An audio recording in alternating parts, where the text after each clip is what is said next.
രാമായണം ആദികാണ്ഡം ഭാഗം 5. കാൽനടയായി അധിക ദൂരം നടന്നിട്ടില്ലാത്ത രാജകുമാരന്മാർ വിശ്വാമിത്ര മഹർഷിയോടൊപ്പം വളരെയധികം ദൂരം നടന്നു. ഇടയ്ക്കിടയ്ക്ക് അദ്ദേഹം പറഞ്ഞുകൊണ്ടിരുന്ന ഫലിതങ്ങളും കൊച്ചു കൊച്ചു അറിവുകളും കഥകളും എല്ലാം അങ്ങനെ രസിച്ചുകൊണ്ട് അവർ നടന്നു. സൂര്യാസ്തമയത്തിന് മുൻപ് തന്നെ സരയൂ നദിയുടെ തീരത്തെത്തി.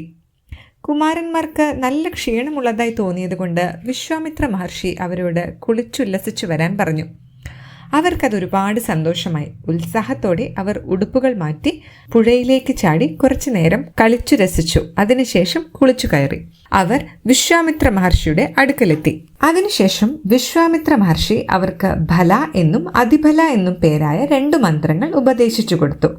അവ ഉരുവിട്ട് മനഃപ്പാഠമാക്കുവാൻ ആവശ്യപ്പെട്ടു. രാമലക്ഷ്മണന്മാർ ഗുരു പറഞ്ഞതുപോലെ മന്ത്രങ്ങൾ ഹൃദയസ്ഥമാക്കേണ്ട താമസമേ ഉണ്ടായിരുന്നുള്ളൂ. അവരുടെ ക്ഷീണവും വിശപ്പും ദാഹവും എല്ലാം പമ്പ കടന്നു. മാത്രമല്ല ശക്തിയും ഉശിരും ഉത്സാഹവും കുറച്ചധികം കൂടിയതുപോലെയും അവർക്ക് തോന്നി. കുളിയും കഥകളും മന്ത്രപഠനവും ഒക്കെ കഴിഞ്ഞപ്പോഴേക്കും നേരം ഇരുട്ടി. അതുകൊണ്ട് തന്നെ ആ രാത്രി അവിടെ തന്നെ കിടന്നുറങ്ങുവാൻ അവർ ആലോചിച്ചു. കൊട്ടാരത്തിനുള്ളിലല്ലാതെ പുറത്ത് അന്തി ഉറങ്ങിയിട്ടില്ലാത്ത ആ രാജകുമാരന്മാർ അതൊരു പുതുമയുള്ള രാത്രിയായി തോന്നി. പിറ്റേന്ന് പുലർച്ചെ വിശ്വാമിത്ര മഹർഷിയോടൊപ്പം അവർ യാത്ര തുടർന്നു. പല പല പുതിയ കാഴ്ചകളും കണ്ട് കാട്ടുവഴിയിലൂടെയും പുഴയോരത്തിലൂടെയും മലയടിവാരത്തിലൂടെയും ഒക്കെ അവർ യാത്ര ചെയ്തു.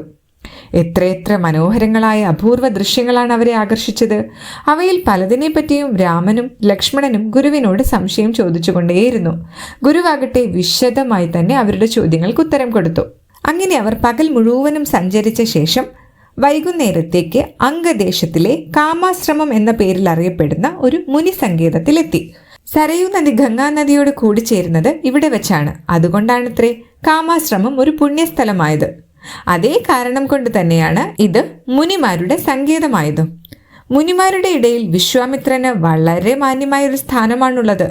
അതിനാൽ തന്നെ അദ്ദേഹത്തിനും രാമലക്ഷ്മണന്മാർക്കും ഹൃദ്യമായ സ്വീകരണമാണ് അവിടെ ലഭിച്ചത്.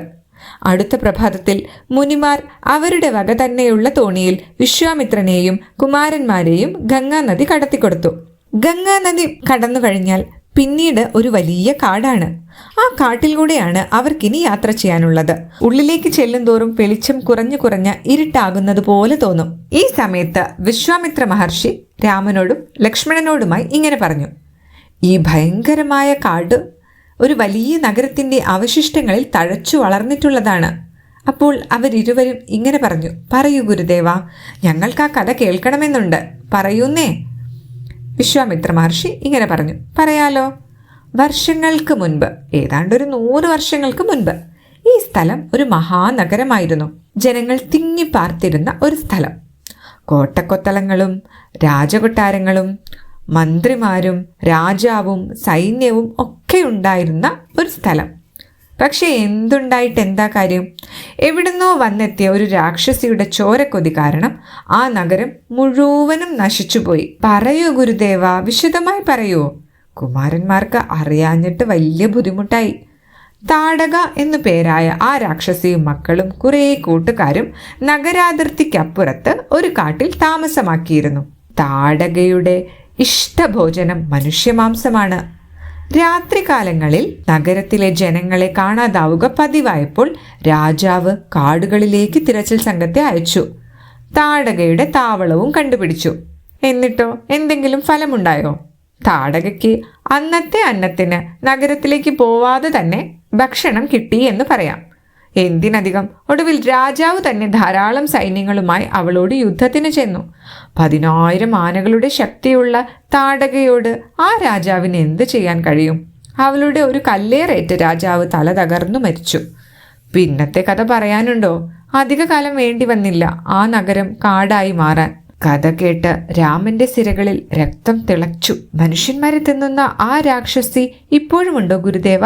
ഓ, താടകയുടെ ശക്തിക്ക് അന്നും ഇന്നും യാതൊരു കുറവുമില്ല. വഴിയാത്രക്കാരുടെ പേടി സ്വപ്നമായി അവൾ ഇപ്പോഴും ഈ കാട്ടിലെവിടെയോ ഉണ്ട്. കഥ ഇഷ്ടമായാൽ ലൈക്ക് ചെയ്യാനും ഷെയർ ചെയ്യാനും സബ്സ്ക്രൈബ് ചെയ്യാനും മറക്കില്ലല്ലോ. അപ്പോൾ ബാക്കി അടുത്ത വീഡിയോയിൽ.